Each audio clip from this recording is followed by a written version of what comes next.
be terms. Scotland certainly need to rise again, looking for the forgiveness today of the Murrayfield crowd, looking for a very different performance to that which they served up against Wales. It's a very different side which Andy Robinson has chosen today, although his hand has been forced in places in the pack.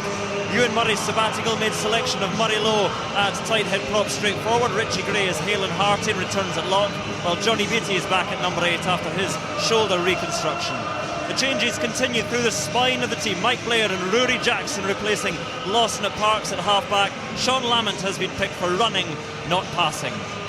The battle of the back rows may well be key. Ireland's combination of O'Brien, Wallace and Heaslip could rate with the very best in the game. Ireland's changes come in the backline. Steady, experienced, controlling hand at the tiller. Ronan O'Gara replaces Jonathan Sexton. Tommy Bowe is back on the wing. Match winner Dan Parks relegated to the bench today after his efforts last year. The other spare fly half, Sexton, will also surely get his chance later on. And the referee from Wales, Nigel Owens. Well, it means so much, of course it does, to both sides. Scotland have had 2 weeks to fester and brood and stew, and the Murrayfield crowd, a great deal of them here as well, wearing green across the Irish Sea. They have come. A fascinating match lies in store as the final game in this weekend of the RBS Six Nations gets underway to a roar and taken by his... Wait for my call, bindings up and engage. Crouch. Touch. Pause. Engage. In 9. Very good. A decent shot from Ireland in the first scrum, and they'll be heartened by that. Pick up by Heaslip and out it goes. O'Gara with the little chip just beyond Chris Patterson, who's desperate to call for the mark, and Tommy Bowe was right up there, and all sorts of pressure coming down Patterson and Scotland. Well, that O'Gara-Bowe axis really starting from the first opportunity. There's a wonder of a little play at a wraparound. Visions of tries at Twickenham and Cardiff that Bowe his absence has really been felt, not only for the lines that he takes coming off his wing, but particularly with his height, and for that ploy. That'll give Ireland early encouragement. And this 5-metre line out which they take through O'Connell, and now they try and get the shove on. And they do get that drive now, and Scotland creaking metres from their own line. Green shirts way in there in the counter defensive shove. Where is the ball? Smuggled there. Use it or move it! Use it or move it! And so they do. Up to within 2 metres, Ireland, of the opening try. And the pick up and the little drive by Cian Healy.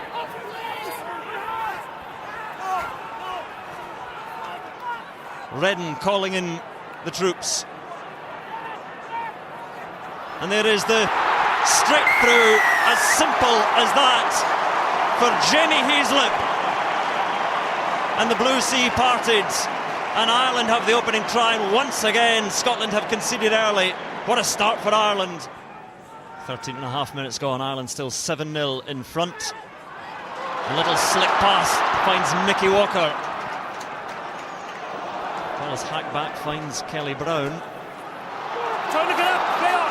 And up to the edge of the 22. Scotland making progress now. Blair looking, finds Jackson crashing on. Out to Mickey Walker with a high looper. Again uses his sizeable frame to go forward again. And the advantage was there for Scotland. So the penalty is there now. Better play from Scotland. Yes, they're forcing the penalties because they're forcing Ireland to defend deep in their own half. That's what they want to do. On that occasion, Rory Jackson choosing to get into that Irish 22 through ball in the hand. But when you see the way Fitzgerald is been forced to come up and defend those the wing, because Ireland's wings are up very, very flat. There's loads of space in behind him, and from a Scottish perspective, you'd just like to see Jackson forcing some lineouts 5-10 metres from the Irish line, because they really do have the pressure on this Irish line.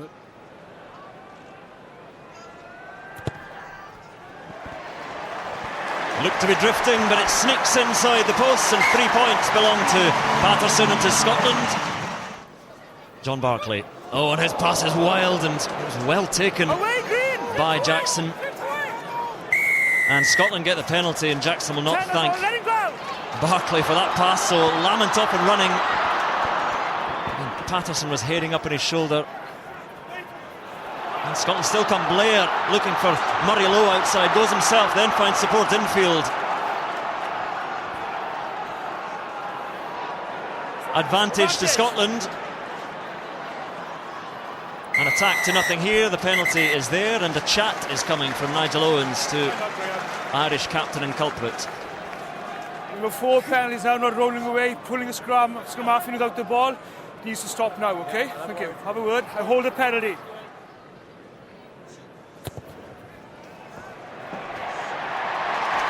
The balls in flight never look too convincing from Patterson, but through they always seem to sail, and Scotland within a point now. Ireland with that early try.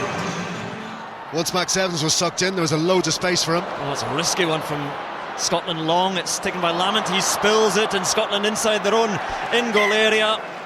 So all Blair can do is tumble to the ground and concede the 5-metre scrum to Ireland. Big moments, big scrum coming up. Yeah, so Ireland will really relish this position. I think over the last number of years of Ireland, one of the best sides from set pieces. Scored a hell of a lot of tries from set pieces, the likes of O'Driscoll, Darcy, Tommy Bowe. No, they really look to squeeze it here. This is the first attacking position they've had really since their try, and they look to make the most of this one. Touch. Pause. Engage.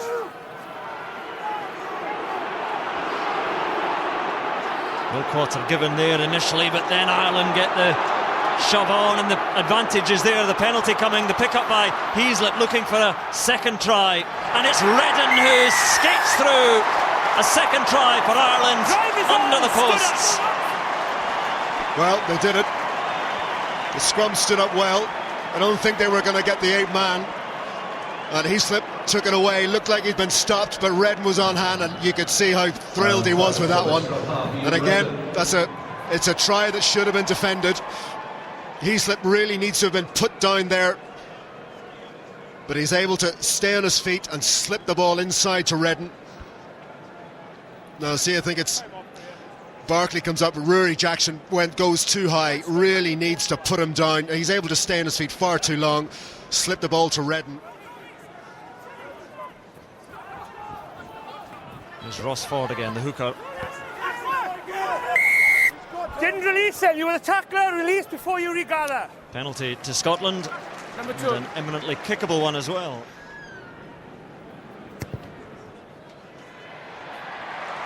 But once more, Patterson threads it through the posts, and just beyond the half-hour mark, 5 points in it.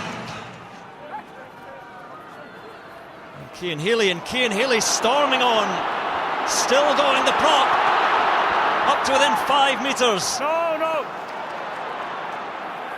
Scotland flinging bodies desperately at that Hands ball. away now, lost. It's still Ireland's, and they come again, and Darcy. And he's lost for a moment. Release on your feet, good. Still Irish ball. O'Gara, and Ronan O'Gara is through to score. And he even has a step, and under the posts, Ronan O'Gara. Ireland have their try. Good. Stay. Redden Okay, clears himself. Oh, fumble, on, big back. fumble backwards, To says the his feet and referee back, off. play on. Nicky Walker didn't look to go backwards in any way. Max Evans. Oh, and offloads beautifully to Lamont. An advantage to Scotland. Ireland diving in.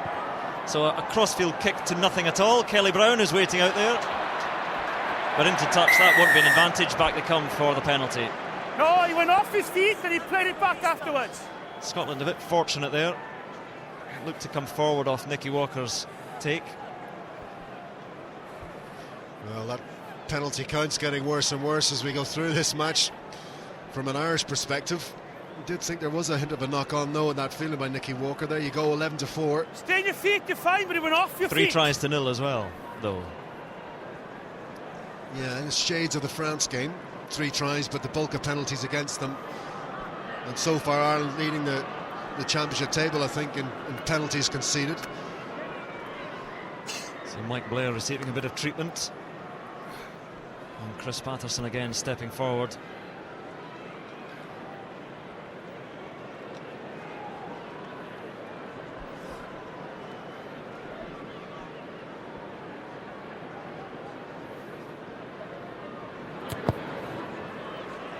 Another 3 points in the bag for Patterson. And Scotland within 9.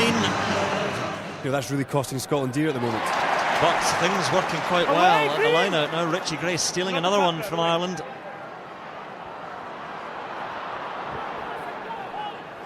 So ruck is called. And this time stolen by Ireland, but illegally so. And Scotland have a penalty. Really need to stamp that out, Ireland. It's straying to the left. It has the distance just in off the upright from Dan Parks. And the man who scored 18 points in Scotland's win in Dublin last year has his first 3 of this game. And Scotland within a converted score now, 15 minutes to go.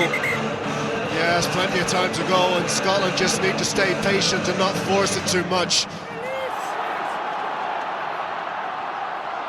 There's Max Evans, and Max Evans is through. Is there support? Evans on his own, still going. And wide it goes. And Lamont is barged back manfully. Scotland another wave.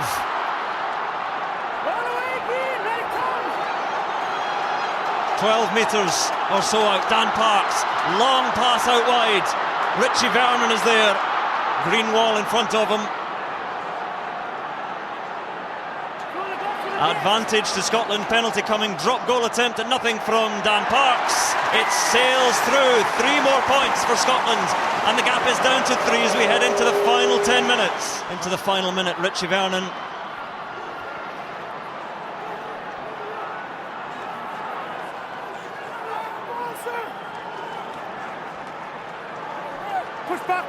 And this time Ireland have stolen it, and this may be the end of it. Forwards carrying it in.